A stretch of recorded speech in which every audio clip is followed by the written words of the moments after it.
तारीफ से काम नहीं चलेगा। हमारा पहला रसोई है, तो आशीर्वाद के साथ साथ ना नेक भी चाहिए हमको।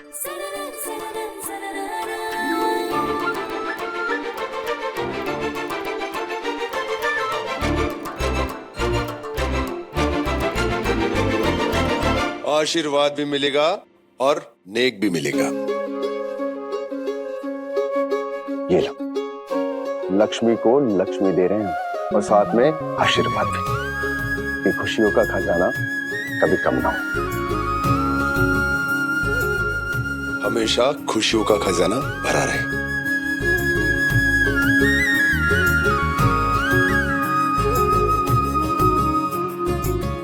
पहली रसोई का असली नेक, बड़ी बहू का हक। इस गृहस्थी की चाबी को दोनों बहुओं के जाने के बाद हम संभाल रहे हैं, पर आज से ये तुम्हारी हुई, पूरे हक से। नहीं बुआ जी, ये हम कैसे ले सकते? बोला ना, हक से, सम्मान से। ले लो कुहू बेटे, बड़ों का आशीर्वाद है।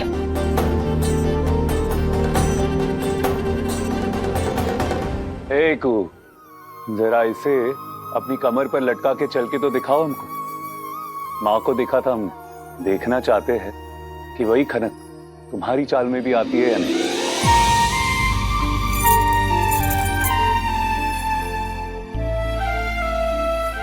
देव को दे दो जाके।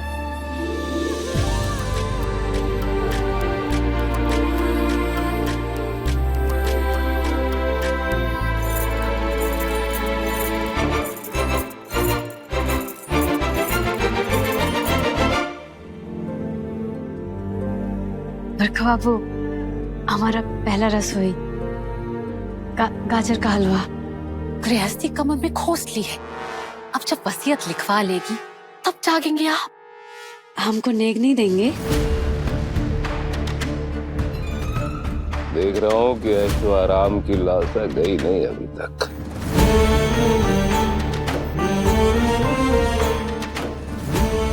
नहीं, क्या देंगे तुमको? तुमको पगार दे देते हैं। आज ये बड़ी बहू की ढोंग से पहले दासी तो थी ना तुम।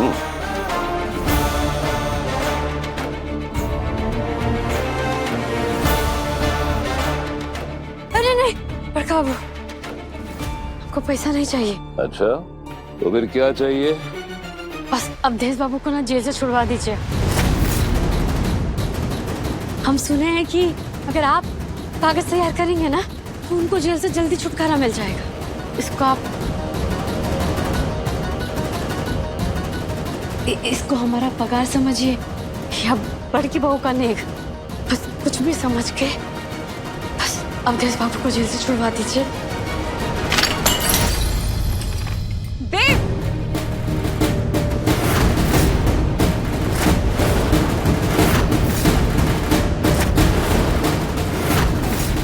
लगता है चाबियों का गुच्छा कमर में खोसते ही तुम्हारा दिमाग उड़ने लगा है। हमको क्या करना है और क्या नहीं करना है, अब उसकी हिदायत तुम दोगी। कैसी हिदायत है बाबा? नहीं बताइए ना हमको, कैसी हिदायत है?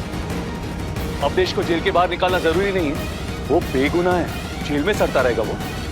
बेल की प्रक्रिया चल रही है, बेल अपने वक्त पर ही होगी। किसी की सिफारिश और किसी की पैरवी की जरूरत नहीं है। बड़का बाबू, कब से वो जेल में ही है, कम से कम आप देखिए बाबा, आप राजीव बाबू रहने दीजिए।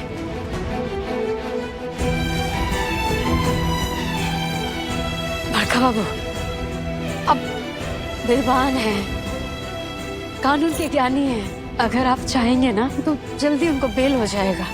एक माँ का तो दर्द समझिए ना, आप भी तो एक बेटा का जुदा होने का दर्द समझते होंगे ना। ओह, अच्छा। माने जब राजीव बाबू आपको बोले थे आप उनके पिता नहीं हैं, वो चंदेल नहीं है, तुम देखे थे आपका चेहरा एकदम उतर गया था, आपका चेहरा में हम दुख देखे थे। हमको पता है बड़का बाबू कि आप जितना कठोर दिखते हैं ना उतने हैं नहीं आप। बताओ ना देव, तुम पहले कैसे थे और अब कैसे हो गए हो? वो समय कुछ और था और हम लोग बदल गए। अरे बस करो,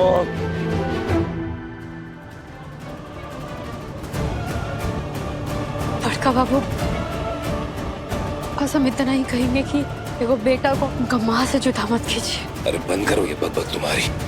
बड़ी बहू का लिबास सर चढ़कर बोल रहा है तुम्हारे।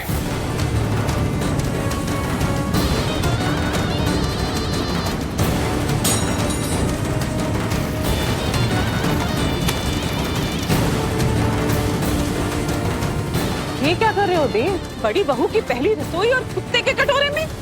ये ऐसे इंसान को सुधरने चली हो? ऐसे इंसान को हाथ देते तुम्हारी को। ये क्या बेहूदगी है ये?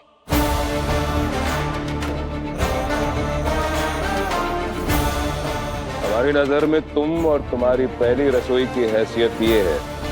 अब रही बात तुम्हारी कानूनी गुहार की, तो भूल से भी दखल मत देना उस क्षेत्र में, वरना वो तो रो ही रही है।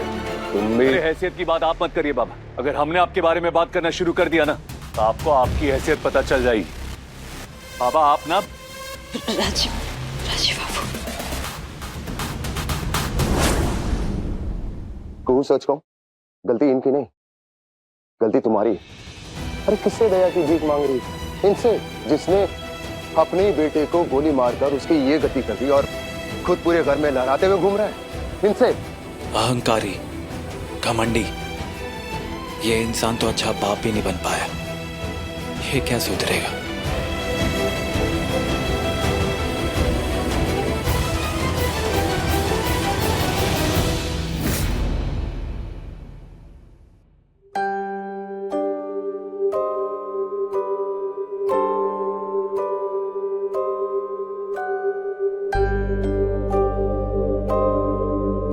चिंटू,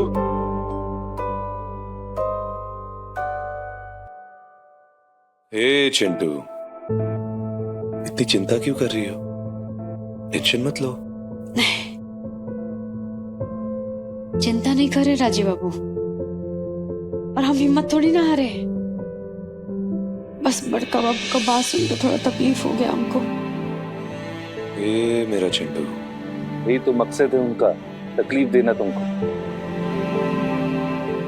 तो हमारा मकसद भी जारी है, उनको मनाने का। राजीव बाबू आपको बोले थे आप उनके पिता नहीं हैं, आपका चेहरे में हम दुख देखे थे।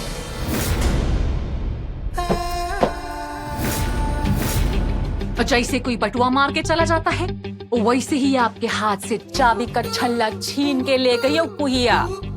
चाबी का छल्ला हम कब से कमर में लटकाने लग गए?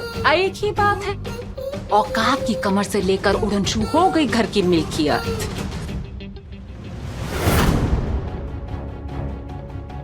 जो बात तुम्हारे रत्ती भर भेजे में नहीं घुसती ना, उसको हमारे आगे मत बका करो। लेकिन इस रत्ती भर भेजे में इज्जत का फिक्र तो है ना जाने कैसे आप जैसे विद्वान लोगों की इज्जत को चोट काहे नहीं लगती।